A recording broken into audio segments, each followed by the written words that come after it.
Hi, I'm Dave Kahle. Welcome to this Christian Business Insights podcast show where my goal is to provide you with practical, actionable ideas to help you create businesses and careers of excellence and at the same time multiply your influence for the kingdom. I have been a Christian in business for over 30 years, and I have personally and contractually consulted with over 500 different sales organizations. So in these podcasts, I combine the lessons that I have learned with an out-of-the-box experience and perspective on Christianity that you will find challenging. And we put that together to provide you with practical insights and ideas that you can use to live better and lead better. Welcome to the journey.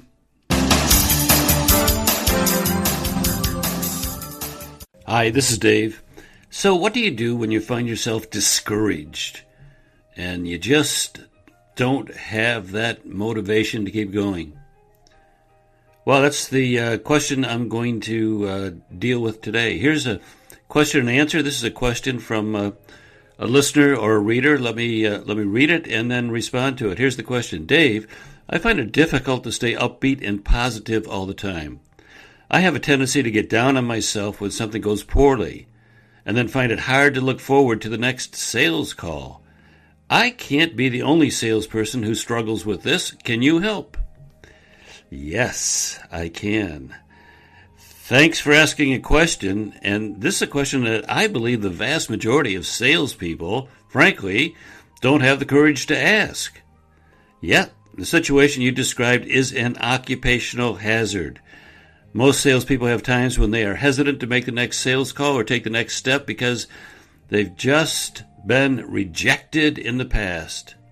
I think that salespeople in particular are sensitive to this, and there's two reasons for that. First, we face rejection more times in the course of the week than almost any other person does. It sort of comes with the territory. Second, since we spend so much time alone, we often mentally dwell on our shortcomings and our failures much more than the person who works in an office or in proximity to other people. The alone time leads itself to that kind of thinking. So that's the problem. Are there any solutions? Yes, there are. But for today, let me focus on just one solution. So a number of years ago, Martin Seligman, a PhD, authored a book called Learned Optimism. I expect that it's probably out of print, but if you can find a copy, I'd recommend that you do so. Learned Optimism provides a solid answer to your challenge and honestly gives you some tools that any professional or business person or salesperson can use for a number of other circumstances. So in this book, Learned Optimism, Seligman describes his life work. As a research psychologist, Dr. Seligman began by studying helplessness in dogs. In an early experiment, he put dogs into a cage from which they could not escape and subjected them to mild shocks. And after some effort at escape, the dogs would give up trying and lay down. Later, he put them into a cage from which they could easily escape and subjected them to the same mild shocks. The dogs would just lay down and give up. Surprisingly, they did not attempt to remove themselves from the irritant. They had learned helplessness and hopelessness. In subsequent experiments, Dr. Seligman found a similar behavior in human beings. Put into a room and subjected to irritating noises from which they could not escape, they soon learned to give up. And when put into a room with a mechanism that would turn off the noise, they didn't even try. They had learned helplessness and hopelessness. Now, from this beginning, Dr. Seligman continued to formulate a thesis he calls Learned Optimism. That's the title of the book as well. Learned Optimism. And that says basically that human beings begin to learn to have either a pessimistic or an optimistic outlook.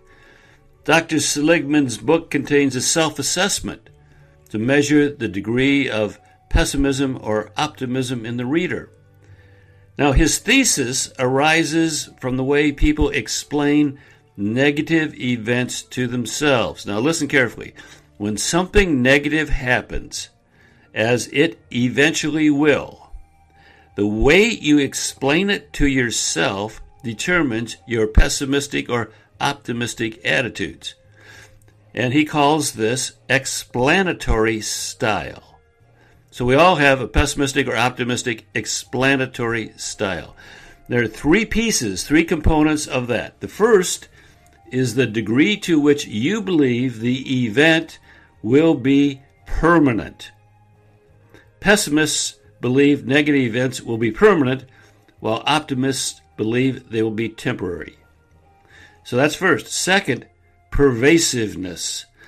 Pessimists believe the causes of negative events are universal and they affect everything they do. Optimists, however, believe them to be specific and limited to the specific circumstances.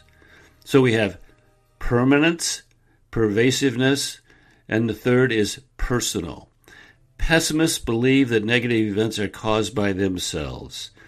Optimists believe that the world is at fault. Now, here's how this works in the everyday life of a salesperson.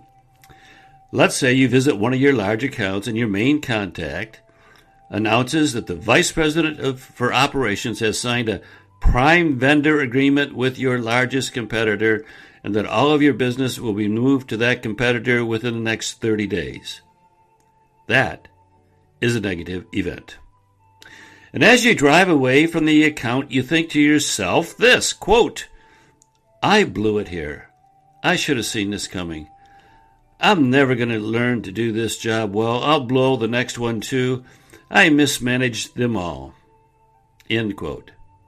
Okay, that's a pessimistic explanation of the event. Notice that you have explained it in a way that is personal. You thought, quote, I blew it. That's personal. Your explanation is also permanent. You said, I'm never going to learn to do this job well. That's permanent. And it's pervasive. You thought, I mismanage them all. You notice your explanation of what just happened was personal, permanent, and pervasive. Now, stop a minute and analyze how you feel as a result of this explanation. Probably you're defeated, dejected, depressed, you're passive, you have no motivation. These are not the kind of feelings you need to energize yourself to make your next sales call. So now, let's revisit the situation, this time offering an optimistic explanation. The same event occurs. You receive bad news from your best account. And as you drive away, this time, you think to yourself, quote, they really made a bad mistake this time. It's a good thing the contract is only for a year. That gives me time to work to get it back. I'm glad it was only this account and no others. End quote. Okay. That's an optimistic explanation because your reasons were not personal, they were not permanent, they were not pervasive. Now, having just thought that to yourself, how do you feel about your future as a result? And I would suspect you're far more energized and hopeful. See the difference? Now, the event was the same. The only difference was the way you explained it to yourself. One set of explanations was optimistic, leading to energy and hope, while the other was pessimistic, leading to dejection and passivity. Dr. Seligman has isolated optimistic behavior as one of the characteristics of successful people. Using various techniques that he's developed, he predicted elections by analyzing each candidate's explanation style. The most optimistic candidates win more elections. And so on. You know, sports contests, the more optimistic team wins more than the pessimists. And the implications for you are awesome. If you can improve your explanatory style, just that one thing, improve your explanatory style and make it more optimistic, you'll create more positive energy and hope for yourself, no matter how difficult or negative the circumstances with which you must deal. Learned optimism can be one of your most powerful self-management techniques, and it's based on this powerful principle. Here's the principle. Your thoughts influence your feelings and your actions, and you can choose your thoughts. So, here's how you do this. 3 steps to put this into practice. Number 1, analyze your explanatory habits. Wait until you must deal with some negative event or some adversity in your life. Then, stop and note what you are telling yourself about the event. What do you believe about yourself and the reason why bad things happen? Ask to what degree your explanations are personal, permanent, and pervasive. So first, be aware of your habits, your explanatory habits. Second, note the consequences of that particular style. Pessimistic explanations always lead to passivity and dejection. Passivity and dejection. Optimistic explanations lead to energy and hope.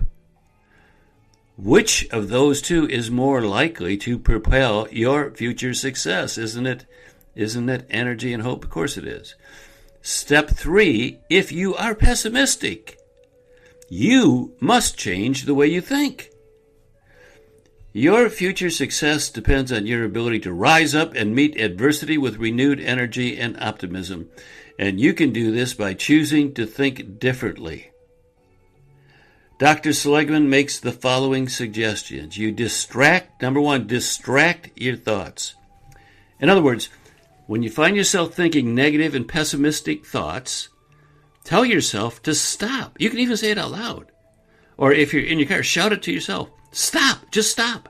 Stop thinking those things. Then shift. Stop and shift. Shift your thoughts to something else. Then I'd suggest you think about something that brings you pleasure or satisfaction, or something at which you're good, So you stop thinking negative thoughts, shift to thinking something more positive. That's one practice. Here's another way to handle this. That is, dispute your explanations. Now, this is a longer lasting approach. You argue with yourself. You reason your way out of your negative thoughts. You look at the evidence, or you suggest alternatives. You reason from the implications or usefulness of what you're thinking. So, back to our example. On the way out of your car after your miserable call, you're thinking to yourself, I blew it here. I should have seen this coming. I'm never going to learn this job. I'll blow the next one too. I mismanaged them all. Okay, that's the pessimistic explanation. Now, you catch yourself thinking those kind of defeating thoughts, and so you argue with yourself. You think something like, hey, wait a minute. While it's true that I may have been able to do something if I had seen this coming, the truth is that the VP would never see me. The other company must have some special in to the VP. Now, that doesn't mean this will work anywhere else. It's probably just this account. There certainly isn't any evidence of this possibly happening anywhere else.